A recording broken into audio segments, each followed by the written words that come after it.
Good morning everyone. कैसे हैं आप सब लोग? फिर से एक बार आपका स्वागत है हमारे आईसीटी वर्चुअल क्लासरूम में। मैं निखिल राणा, क्लास 12 को मैथ्स का टॉपिक यानी कि मैट्रिसेस को कंटिन्यू करके चलेंगे। तो as you know, this is your first day of the school and all the very best to all of you कि आपका फर्स्ट दिन अच्छा जाए और हमारे साथ भी आपका क्लास अच्छे से आगे बढ़े। तो बच्चों, आपने मैट्रिसेस मैंने इसमें पढ़ाया था। कितने बच्चे इसमें कंटिन्यू कर पाए हैं? कितने बच्चों ने लेक्चर देखा है? तो वो अपना हैंड रेस कर सकते हैं, और जिन्होंने नहीं देखा है तो उसको मैं फिर उसको थोड़ा बेसिक से स्टार्ट करूंगा। एनीवन? चलिए, मैं भी कुछ क्वेश्चंस दूंगा आपको, देखते हैं कौन बच्चे करते हैं क्वेश्चन। अगर आप लोग हमारे साथ मेरे साथ अगर जुड़े थे तो वो लोग बच्चे क्वेश्चंस कर पाएंगे, नहीं होता है तो आप पूछ सकते हैं, कोई भी दिक्कत इसमें नहीं है। मैट्रिसेस एक ऐसा चैप्टर है बच्चों, इससे आपके एग्जाम्स में क्वेश्चन आते ही आते हैं। ठीक है, तो आपको पता है, चाहे 1 नंबर हो, चाहे 2 नंबर हो, चाहे 4 नंबर हो, चाहे 6 नंबर हो, हमको इसे क्या करना है, हाथ से नंबर्स ऐसे नहीं जाने देने, क्योंकि आप लोग को पता है कि 1 नंबर की वैल्यू कितनी होती है। 1 नंबर से भी बच्चा कभी कभार फेल हो जाता है, केवल 1 नंबर कम आते हैं और आप बच्चे फेल हो जाते हैं। और 1 नंबर ही ऐसा होता है कि टॉपर्स भी 1 1 नंबर से रह जाते हैं, कि कोई किसी के 98 आते हैं तो किसी के 96 97 आते हैं। तो 1 नंबर की वैल्यू भी बच्चों बहुत ज्यादा होती है, 1 नंबर की वैल्यू भी। तो हमें कुछ भी अपनी तरफ से नहीं छोड़ना, हमें सब चीज करनी है। तो चलिए, अपनी क्लास शुरू करने से पहले थॉट ऑफ द डे लेके चलते हैं हमेशा की तरह। तो आज का थॉट ऑफ द डे है बच्चों, भरोसा खुद पर रखो।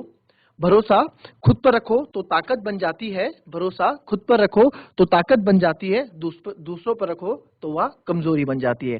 जी हाँ बच्चों, अगर आप दूसरों पे भरोसा रखोगे, यानी कि आपको लगे कि यार मेरा दोस्त एग्जाम में वो बता देगा मेरे को, तो आप किस पे डिपेंडेंट हो गए? आगे वाले, अपने पीछे वाले पे, अगल बगल वाले पे। और क्या पता उसको आए ना आए, और क्या पता वो सही क्वेश्चंस करे या ना करे, है ना? आप उस पे डिपेंड हो, अपने पे भरोसा रखो। कल के दिन आप कहीं जाते भी हैं तो अपने पे, अपने कॉन्फिडेंट पे जाओ। ऐसे नहीं कि यार तू मेरे साथ चल, तू मेरे साथ चल। हाँ, थोड़ा मॉरल सपोर्ट के लिए होता है, बट ऐसे नहीं कि आप ऑलवेज किसी और पे डिपेंडेंट रहो। एज एंड जैसे कि आप लोग की 12th क्लास है, काफी बच्चे इसके बाद बीटेक, बीएससी या फिर कुछ प्रोफेशनल कोर्सेज करेंगे। तो मैं आपको बच्चों एक हिंट आपको दे दूं कि आपको आगे जाके, जैसे मैथ्स अगर आपको कंटिन्यू करनी है, जैसे आप बीएससी करेंगे, कोई बीटेक करेगा, तो वहां पे बच्चों कुछ टर्मिनोलॉजी, देखिए मैं हिंदी इंग्लिश दोनों को लेकर चलूंगा, बट आप लोग का फोकस इंग्लिश में भी रहना चाहिए। और काफी स्कूल हमारे अटल उत्कृष्ट विद्यालय के माध्यम से सीबीएसई प्लस इंग्लिश मीडियम भी हो चुके हैं। तो यानी कि इंग्लिश की महत्व है। आप आगे कंपटीशन फाइट करोगे तो उसमें आपको इसका इंपॉर्टेंस दिखेगा। और इवन आपको मैथ्स की बुक जो है आगे जाके हिंदी में मिलना बहुत ही टफ हो जाता है, कि आपको मैथ्स की बुक हिंदी में प्रोवाइड हो जाए, specially in BTechs and BSc programs. तो आपको क्या करना है, मैं आपको इंग्लिश हिंदी दोनों बताऊंगा, बट आपको ऐसा नहीं कि आप हम हिंदी मीडियम वाले तो हम इंग्लिश की तरफ ध्यान नहीं देंगे। अभी आप ध्यान नहीं दोगे तो अभी चल जाएगा, बट आप आगे हायर क्लास में जाओगे तो बच्चों आपके लिए दिक्कतें आएंगी। ठीक है, अगर कोई, मैं जैसे रोज एंड कॉलम पढ़ा रहा हूँ तो पंक्ति और स्तंभ मैं बोल रहा हूँ, तो मैं पंक्ति स्तंभ एक बार केवल आपको बता दूंगा कि रो मतलब पंक्ति होता है, स्तंभ मतलब कॉलम होता है। अब उसको आपको अपने डेली लाइफ में उतारना है, उसको अपने दिमाग में उतारना है कि हाँ सर, जब रो बोले तो पंक्ति है, कॉलम बोले तो वो स्तंभ की बात कर रहे हैं। क्योंकि आप कल के दिन क्लासेस में जाओगे तो वहां पे आपका जो प्रोफेसर होगा वो रो, वो स्तंभ एंड पंक्ति का यूज नहीं करेंगे, वो रो और कॉलम का यूज करेंगे। तो वो ये छोटी छोटी, देखो आपको आता सब है, बट जो छोटी छोटी चीजें होती है ना, वो परेशान कर देती हैं। वो हमारा क्या है, वो हमारा ध्यान जो है टॉपिक से हटा देती हैं। दिक्कतें आ जाती हैं यार, कि क्या है ये पंक्ति, क्या है, और सॉरी रो क्या है, कॉलम क्या है ना। तो आपको दोनों चीज पे फोकस करना है, क्योंकि आप 12th क्लास में हैं, आपको आगे काफी कुछ, अब इसके बाद आपको अपना फ्यूचर को लेके चलना है। तो चलिए अपनी क्लास शुरू करते हैं और चलते हैं स्मार्ट बोर्ड की तरफ और करते हैं अपनी क्लास को शुरू। तो चलिए बच्चों, मैं एक छोटा सा क्वेश्चन आप लोगों को दूंगा। ठीक है, मैं एक छोटा सा क्वेश्चन आप लोगों को दूंगा, उसमें आप लोगों को मैं देखता हूं कितने बच्चे आप लोग आंसर्स दे पाएंगे इस क्वेश्चन का। ठीक है, कितने आप इसमें कर पाएंगे। तो आपको एक मैट्रिक्स में पहले सबसे बेसिक क्वेश्चन देता हूं। ठीक है, एक बेसिक क्वेश्चन मैं आपको देता हूं कि देखिए, मॉड्यूलस का आप लोगों को सबको पता है कि मॉड्यूलस में सब चीज पॉजिटिव आती है। लास्ट क्लास में मैंने क्वेश्चन कराया भी था। तो एक क्वेश्चन मैं आपको देता हूं, एक मैट्रिक्स कंस्ट्रक्ट करनी है, यानी रचना करनी है 3/2 की मैट्रिक्स। 3/2 की मैट्रिक्स कंस्ट्रक्ट करनी है, हुज एलिमेंट्स,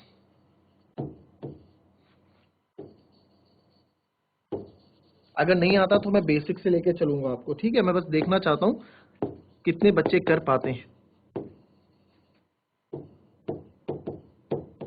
चैप्टर नंबर 3 है बच्चों, ये मैट्रिसेस।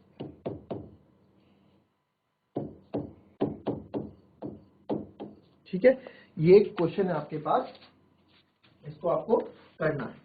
ठीक है, क्वेश्चन इसको अगर मैं आपको हिंदी में लिख के दूं तो हिंदी में क्वेश्चन ऐसा है कि आपको रचना करनी है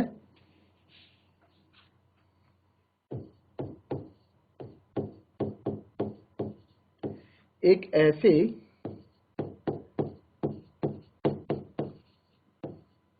अवयव की रचना कीजिए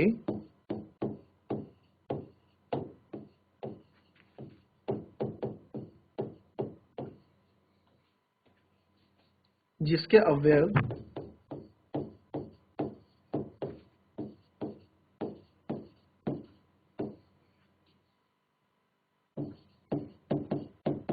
aij half modulus i minus 3j द्वारा प्रदत्त हो। ठीक है, तो इसमें ये है। ठीक है, कंस्ट्रक्ट यानी कि रचना करना, कंस्ट्रक्ट मतलब रचना करना है आपको एक ऐसे 3/2 मैट्रिक्स की, मैट्रिक्स यानी कि हिंदी में बोलेंगे आवयु, मैट्रिक्स यानी कि आवयु। ठीक है, मैट्रिक्स की जिसके एलिमेंट्स, एलिमेंट्स बच्चों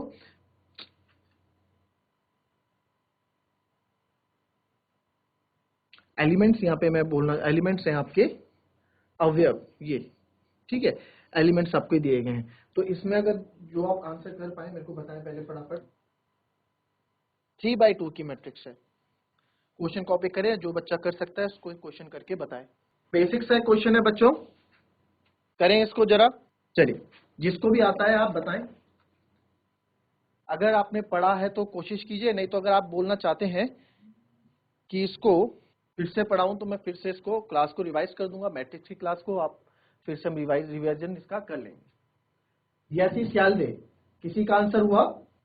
जैसी सियालदे आपका फर्स्ट डे है स्कूल का। ठीक है, दोस्त लोग आप काफी टाइम मिले होंगे, आपको फ्री टाइम मिलेगा जिसमें आप हंसी मजाक करेंगे। ठीक है, ये मैथ्स की क्लास है, यहाँ पे मैं जोक नहीं सुना रहा हूँ, जोक भी सुना दूंगा, आप बोलो तो जोक भी सुना देंगे, हंसने का मैं तो हंस भी लेंगे, मिलके हंसेंगे। बाल सेट कर लो, हाँ स्मार्ट लग रहे हो। और ये क्वेश्चन, जैसी सियालदे से कोई एक स्टूडेंट खड़ा हो जाए, जैसी सियालदे से कोई एक स्टूडेंट खड़ा हो जाए। वेरी गुड, माइक ले लें बेटा। हाँ माइक ऑन, माइक ऑन। हाँ हाँ, गुड मॉर्निंग, आ रही आपके गुड मॉर्निंग, आ रही आपके पास आ रही है। कैसे हैं आप? कैसे हैं आप? बढ़िया। बढ़िया। तो क्या नाम है आपका? तो क्या नाम है आपका? मैंने हर्षित कानपाल।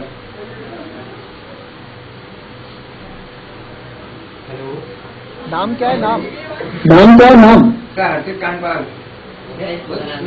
हर्षित कानपाल। हर्षित कानपाल। Yes sir. थोड़ा माइक पास हो जाए। ये जो हंस रहे हैं, ये जो हंस रहे हैं प्लीज बी क्वाइट। ठीक है हर्षित, तो कैसा लग रहा है स्कूल में आके आपको? कैसा लग रहा है स्कूल में आके आपको? अच्छा लग रहा है। ठीक है, तो आपने इससे पहले आवयु पढ़ा है? इससे पहले आवयु पढ़ा है?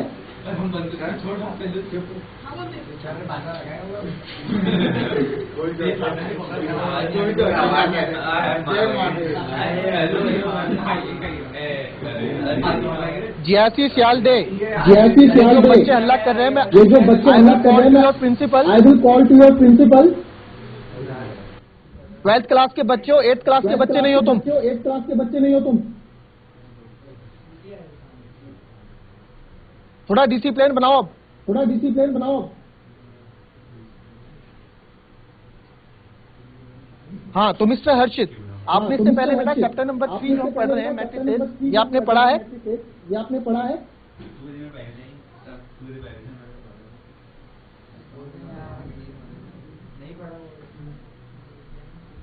नहीं पढ़ा तो कोई बात नहीं, कोई बात नहीं, नहीं पढ़ा तो ठीक है, नहीं पढ़ा तो कोई बात नहीं, हम पढ़ाएंगे इसको। कोई बात नहीं, हम पढ़ाएंगे इसको।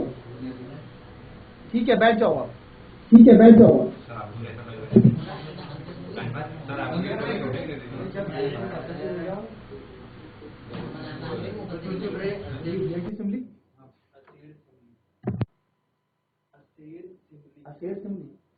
GIC एसेट सिमली,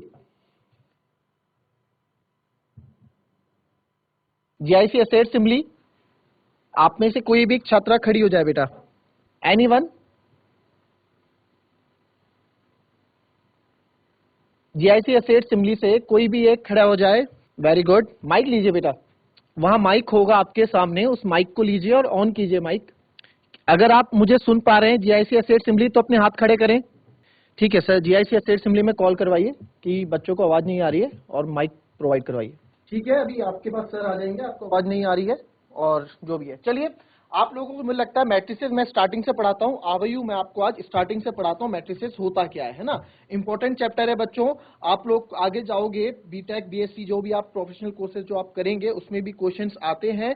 ठीक है, और आप जब कॉम्पिटिशन्स दोगे इसके बाद तो उसमें भी इसके क्वेश्चंस पूछे जाते हैं, और इवन बोर्ड जो आपका सबसे मेन है, बोर्ड एग्जामिनेशन में भी इसके क्वेश्चंस पूछे जाते हैं। ठीक है, तो चलिए हम टॉपिक के बिल्कुल स्टार्टिंग में फेज में आते हैं। मैट्रिसेस आज स्टार्ट करते हैं कि मैट्रिसेस होता क्या है ना। आवयु, इसको हम पढ़ते हैं। ठीक है, इसको स्टार्ट करते हैं। तो आप आज सीखेंगे मैट्रिसेस होती क्या है। ठीक है, अब मैट्रिसेस का मैं यूज बताता हूं। सबसे पहले यूज पे आते हैं, मैट्रिसेस कहां कहां यूज होती है। आप इकोनॉमिक्स में जाओगे, वहां मैट्रिसेस यूज होती है। आप क्या करेंगे, आप क्रिप्टोग्राफी करेंगे यानी कोडिंग, जैसे कल के दिन इंजीनियर्स वगैरह जो आप सॉफ्टवेयर में कोडिंग वोडिंग करते हैं, वहां मैट्रिसेस का यूज होता है। DI, डाटा इंटरप्रिटेशन, जो हमारे ग्राफ्स होते हैं, कई तरह के ग्राफ्स होते हैं। कल के दिन आप बैंकिंग का एग्जाम दोगे तो इसमें भी वैसे उसमें तो DI आता है, बट DI ये बहुत डीपली में मैट्रिसेस यूज होता है। ज्योमेट्री में ये मैट्रिसेस यूज होता है।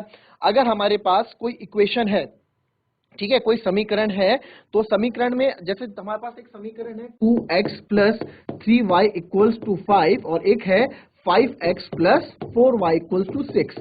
इस समीकरण को तो आप सिंपल सॉल्व करके, इस इक्वेशन को सिंपल सॉल्व करके आप x और y की वैल्यू निकाल लोगे, नो डाउट, बिल्कुल इजीली आप निकाल लोगे। बट तब क्या होगा, जब हमारे पास समीकरण ज्यादा हो जाएंगे, तब क्या होगा, जब हमारे पास क्या हो जाएगा बच्चों, ये समीकरण हो जाएंगे ज्यादा, यानी कि 3 समीकरण हो जाएंगे, और हमारे पास वेरिएबल यानी जो चर हैं, जो वेरिएबल हैं, वो भी हमारे पास कितने हो जाएंगे, 3 हो जाएंगे।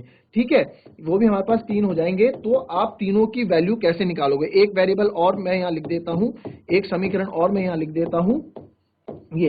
अब मैं बोलूं x y z की वैल्यू निकालो, तब आप कैसे निकालोगे, तो with the help of matrices हम ये तीनों का, इसमें x y z यानी जो वेरिएबल्स होते हैं, जिसको हम हिंदी में चर बोलते हैं, उसकी हेल्प से भी हम, मैट्रिसेस की हेल्प से भी हम इसको फाइंड आउट कर सकते हैं। क्लियर। नाउ नेक्स्ट, अब इसमें हम सीखेंगे, ठीक है, मैट्रिसेस होता है क्या। मैट्रिसेस को मैं, अब देखो मैट्रिसेस के मेन उस पे आते हैं। मैट्रिक्स को हम एक सारणी में रखते हैं। ठीक है, ये एक मैट्रिसेस को रखने का, ये रेक्टेंगुलर मैट्रिक्स हो या फिर इसको कोई एक ऑर्डर होता है, सारणी में रखना। मैट्रिक्स को आता है किसी भी, इसको एक ऑर्डर इसमें हम बनाते हैं, तो इसको हम ऑर्डर में रखते हैं, हम मैट्रिसेस को एक पर्टिकुलर ऑर्डर में रखते हैं। चलो, ये तो हो गया एक बेसिक नॉलेज। अब आते हैं जो आपकी बुक्स में जो मैट्रिसेस होती क्या है, उसको हम देखते हैं आज। तो देखिए, मेरे पास क्या है, एक मैट्रिक्स है A। ठीक है, A मेरे पास एक मैट्रिक्स है। ठीक है, तो मैट्रिक्स हमेशा कैपिटल लेटर से शो करा जाता है। ठीक है, मैट्रिक्स को हमेशा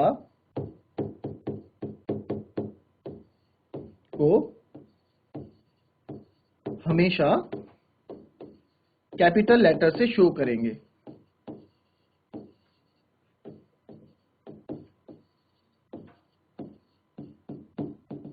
ठीक है, हमेशा कैपिटल लेटर से शो करेंगे। अब ये दिखता कैसे है, ये होता कैसे, वो हम जानेंगे।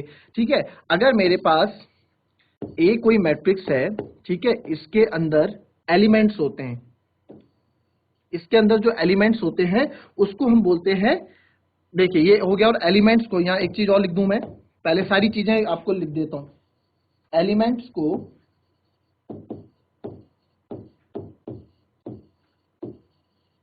स्मॉल लेटर से शो करेंगे या दर्शाएंगे।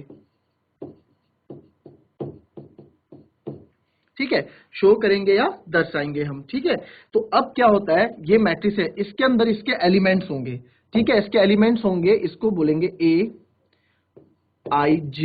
ठीक है, A I J। चलो I J का मैं आपको मतलब बताऊंगा। A12 होगा, ठीक है, A11 होगा, A12 होगा, A13 होगा, डैश डैश डैश करके आगे जाएंगे। अभी आप इसको थोड़ा समझने में आपको दिक्कत होगी, जब इस पर हम धीरे धीरे आगे बढ़ेंगे, जब क्वेश्चंस करने लगेंगे तो ये चीजें इजी हो जाएंगी। A32 A33 dot dot dot करके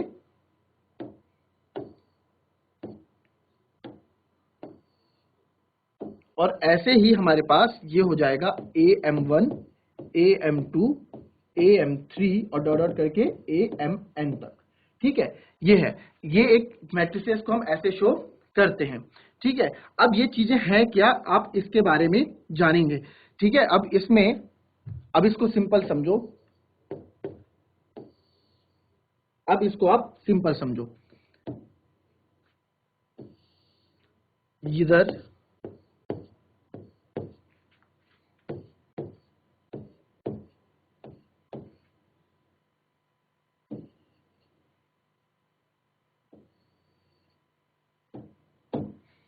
इसके अंदर एलिमेंट मैंने बताया A11 A12 A13 up to A1N है, कहीं तक भी जा सकता है।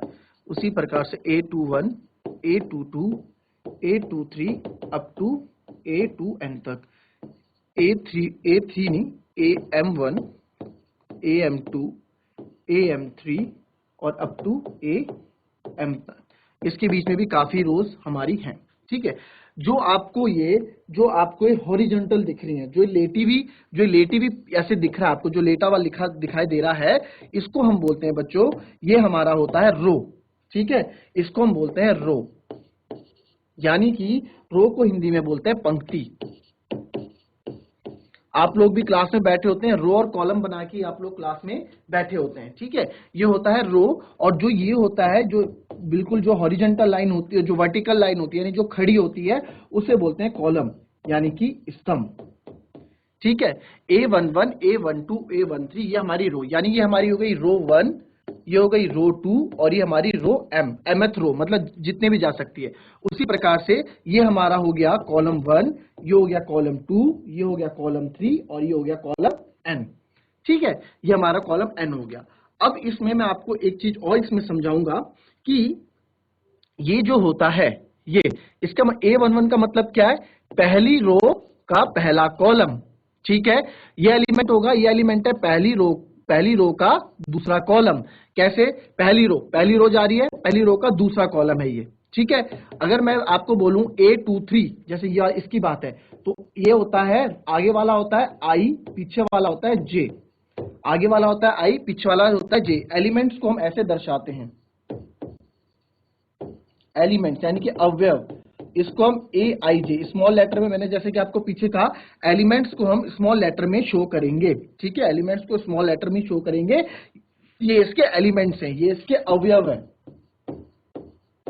ठीक है, तो आगे वाला I होता है, ये आगे वाला I होता है, पीछे वाला J होता है। ठीक है, अब इसमें I का मतलब क्या होता है, I दर्शाता है रो को, और J दर्शाता है कॉलम को। ठीक है, I मतलब होता है रो, यानी कि I पंक्ति, कॉलम स्तंभ। ठीक है, ये होता है, I दर्शाता है रो को, J दर्शाता है कॉलम को। ठीक है, इतना पहले कॉपी करें, जिसको जहां समझ में, चलो पहले कॉपी बाद में करना, पहले और चीज समझ लो इसमें। ठीक है, मैंने बोला ये I होता है, ये J होता है। अब A23 पे बात आई थी, इस पे A23 पे, इसका कहने का मतलब क्या है, A23 A की, मैं बोलूंगा ऐसा एलिमेंट बताओ मेरे को, वो वाला एलिमेंट बताओ, वो वाला एलिमेंट कौन सा होगा, दूसरी रो में तीसरा कॉलम। तो आप जाओगे दूसरी रो में, तो ये 2 3 वही दर्शा रहा है, 2 मतलब दूसरी रो, और 3 मतलब तीसरा कॉलम। तो दूसरी रो का तीसरा कॉलम है A23। अगर मैं बोलूं A21 यानी कि दूसरी रो का, ये रो को दर्शाता है, दूसरी रो का पहला कॉलम, दूसरी रो का पहला कॉलम है A21। ठीक है, इसमें भी आप क्वेश्चन करेंगे तो और ज्यादा इसमें हम समझेंगे। पहले इसको आप कॉपी करो, इसको कॉपी करो, और अगर समझ में नहीं आया तो हैंड रेज कर लो, मैं आपको फिर से बताऊंगा, दूसरे तरीके से बताऊंगा आपको। जहां जो चीज समझ में नहीं आती आप पूछो, आपको जो चीज जहां पे भी समझ में ना आए आप उसको पूछो। पहले फिलहाल आप इतना कॉपी करो, ये हमारी रोज होती हैं। ठीक है, इसको आप रोज लिखें, और ये रोज हो गया, और ये कॉलम्स हो गए हमारे। ठीक है, ये स्तंभ हो गया, ये पंक्ति, यानी कि जो लेटी हुई लाइंस होती है इसको रो बोलते हैं, और जो हमारे खड़े में है ये A12 A11 ये हमारे क्या है, कॉलम्स हो गए। ठीक है, इसको नोट करो पहले। नहीं समझ में आएगा तो पूछो, नहीं समझ में आता कोई बात नहीं, नया टॉपिक है, नहीं समझ में आएगा तो आप मुझसे पूछिए, मैं आपको फिर से बताऊंगा। कॉपी करें इसे, ठीक है, ये नोट कर लिया आपने, ये होता है हमारा। अब इसके बारे में और थोड़ा हम एक्स्ट्रा आगे समझेंगे, ठीक है।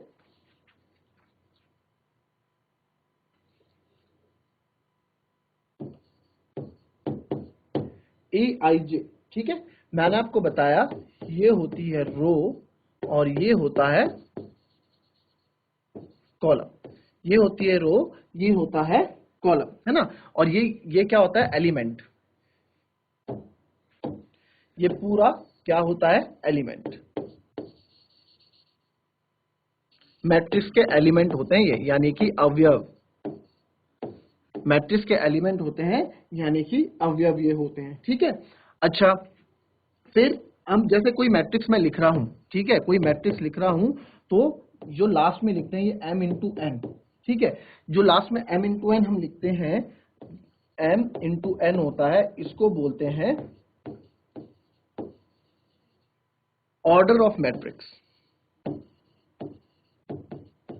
ऑर्डर ऑफ मैट्रिक्स यानी कि कोटि, अवयव की कोटि।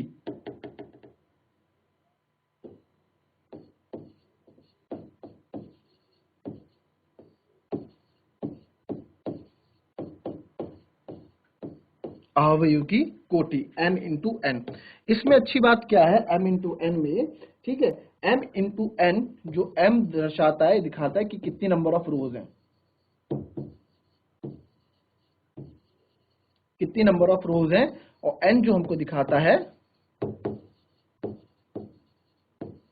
नंबर ऑफ कॉलम, ठीक है। n जो हमको दिखाता है वो दिखाता है नंबर ऑफ कॉलम। क्लियर, ये नंबर ऑफ रोज हो गई और ये हमारा हो गया नंबर ऑफ कॉलम, ठीक है। नंबर ऑफ कॉलम, कितने टोटल कॉलम है, कितने नंबर ऑफ रोज है, यानी कितनी पंक्तियां हैं और कितने स्तंभ हैं, ये हमें बताता है। अच्छी, ये तो हो गया ऑर्डर। ये m इंटू एन जो ये कितने हमारे पास है ना। अगर मेरे पास A11 A12 से लेके A1M तक, ठीक है, सॉरी लास्ट में कॉलम आता है, फिर A21 A22 से A2M तक, n तक, फिर उसी प्रकार से AM1, पहले क्या आती है, रो, और लास्ट में AMN। यानी कि ये अगर हमारे पास मैट्रिसेस है तो मैं बोलूंगा नंबर ऑफ एलिमेंट्स, ठीक है। कभी हमसे पूछा कि भाई टोटल नंबर ऑफ एलिमेंट्स कितने हैं, टोटल नंबर ऑफ एलिमेंट्स, तो नंबर ऑफ एलिमेंट्स जब मुझे निकालने हो, जब हमसे पूछे कि भाई नंबर ऑफ एलिमेंट्स कितने हैं, तो क्या कर देते हैं, m मल्टीप्लाई बाय n, ये हमारे नंबर ऑफ एलिमेंट्स होते हैं, ठीक है, ये हमारे नंबर ऑफ एलिमेंट्स होते हैं। क्लियर, इसको अभी आप ऐसे समझ रहे हो, जब ये नंबर्स में आएंगे तो इसको और अच्छे से हम समझेंगे, ठीक है। जब ये नंबर्स में आएंगे तो इसको हम और अच्छे से इसको समझेंगे। Clear,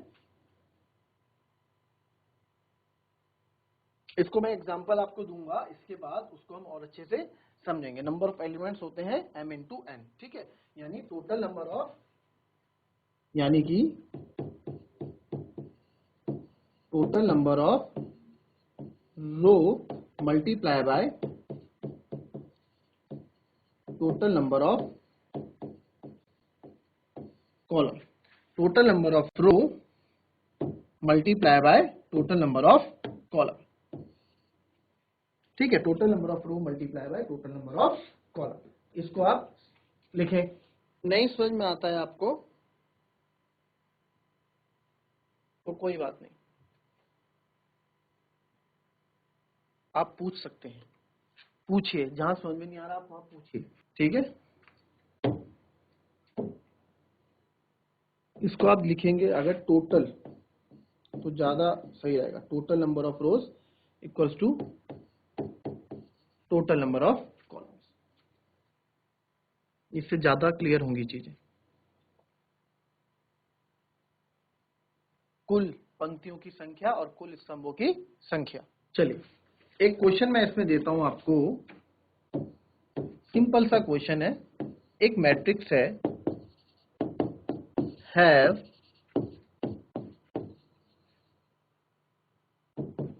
12 elements. Then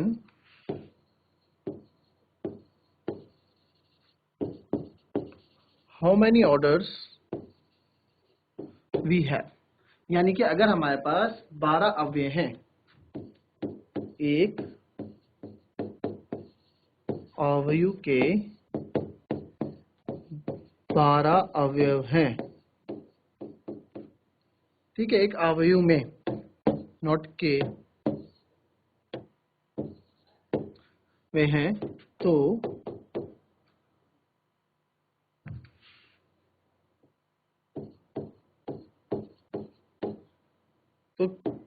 कितनी कोटि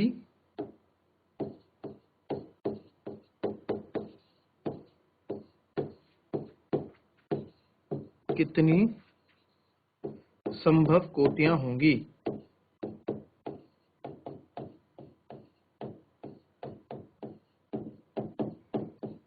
ऑर्डर मतलब कोटि, आपको लिखाया था इससे पहले, जो ऑर्डर होता है, ठीक है, ऑर्डर अवयव की कोटि, ये ठीक है, ऑर्डर ऑफ मैट्रिक्स, तो कितनी बन सकती हैं? देखें जरा इसमें क्या आप कर सकते हैं। क्वेश्चन कॉपी करें पहले, इसको आप करें, क्या आप कर सकते हैं इसमें। मेरे पास एक 12 है ना, कोई मेरे पास, चलो इसमें देखते हैं, मेरे पास कोई एक मैट्रिक्स है, 12 एलिमेंट है, ठीक है, A11, A12, A13, A14, A21, A22, A23, A24, A31, A32, A33, A34। देखो कितने एलिमेंट है, गिनो, 1 2 3 4 5 6 7 8 9 10 11 12, 12 अवयव मिल गए मेरे को यहाँ पे, ठीक है, 12 अवयव मिल गए। तो एक तरीका 12 अवयव है, यानी कि कितनी रोज है इसमें, कितने ऑर्डर बनी, कितने ऑर्डर की बनी, कितने रोज हैं, 1 2 3, 3 रो, फिर कितने कॉलम है, 1 2 3 4, 4 कॉलम। तो मैंने आपको बताया था, अभी हमने एक चीज सीखी,